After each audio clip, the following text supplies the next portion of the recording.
This is the Hoover Dam, a 700-foot wall of concrete wedged into a desert canyon, holding back the weight of a 2-year supply of an entire river. Today, it stands as a silent monument to human ambition. But this serene image betrays the violent story of its creation. This is not a story about building a dam. It's a story about waging war. A war against a vicious, untamed river. A war against an unforgiving desert. And a war against time itself. It's the story of how, during the darkest days of the Great Depression, America undertook the impossible. The Hoover Dam, taming a monster. Before the dam, there was the Colorado River, and the Colorado was a monster. For centuries, it was unpredictable. One season, it would surge into a raging torrent, wiping out entire farming communities in Southern California's Imperial Valley.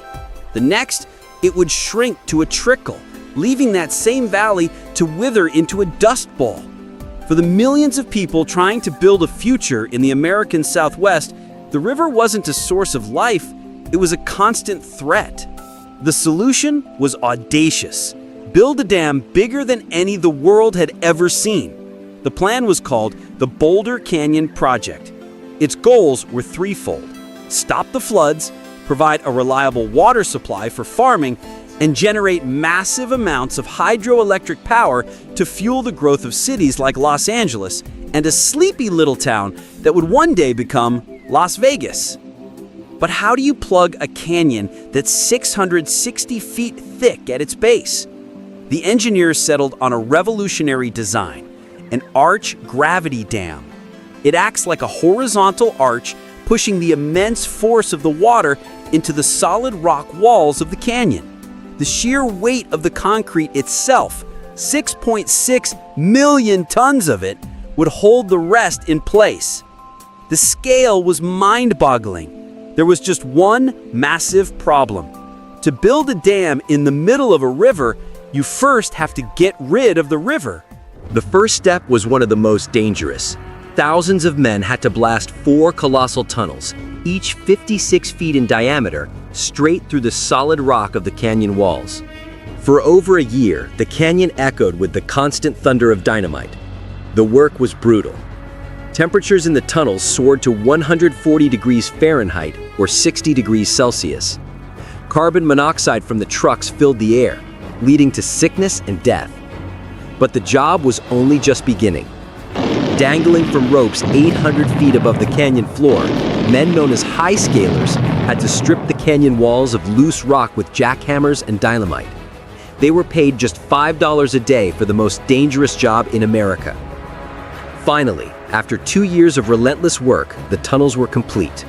Temporary dams were built, and on November 13, 1932, the Colorado River was diverted.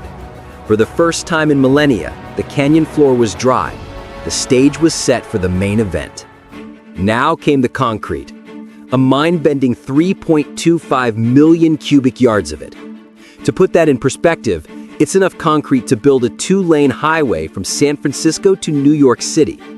But the lead engineer, Frank Crowe, knew they couldn't just pour it all at once. A block of concrete that massive would have generated so much heat during the chemical curing process that it would have taken 125 years to cool. The stress would have shattered the dam from the inside out. The solution was pure genius. The dam was built not as one solid piece, but as a series of interlocking columns. And embedded in every single block was a network of over 582 miles of thin steel pipes. Old chilled water, chilled by one of the largest refrigeration plants in the world, was pumped through the circulatory system, artificially cooling the concrete and turning a 125-year problem into a 2-year process. Day and night, for 2 solid years, the pouring never stopped. A bucket of concrete was delivered from the sky every 78 seconds. Slowly, impossibly, the Great Wall rose from the desert floor. The war was being won. On September 30th, 1935, 2 years ahead of schedule, the final block was poured. The diversion tunnels were plugged, and the Colorado River began to fill the canyon behind the dam, creating Lake Mead, the largest man-made reservoir in the United States. The Hoover Dam transformed the American West. It provided the power that built Los Angeles and Las Vegas. It delivered the water that turned deserts into the most productive farmland on Earth.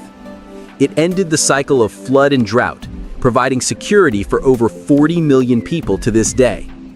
It was built by men who were paid pennies, who risked their lives in unimaginable conditions, all for the promise of a better future. The Hoover Dam isn't just a masterpiece of engineering. It's a testament to the idea that even in the darkest of times, humanity can achieve the impossible. The Hoover Dam set the standard for the megaprojects that would define the 20th century, but it also raises questions we still face today. What is the environmental price of progress? And what will be the great projects that define our generation? Let us know in the comments which megaproject we should break down next. And if you enjoyed this journey into engineering history, be sure to hit that like button and subscribe for more. Thanks for watching.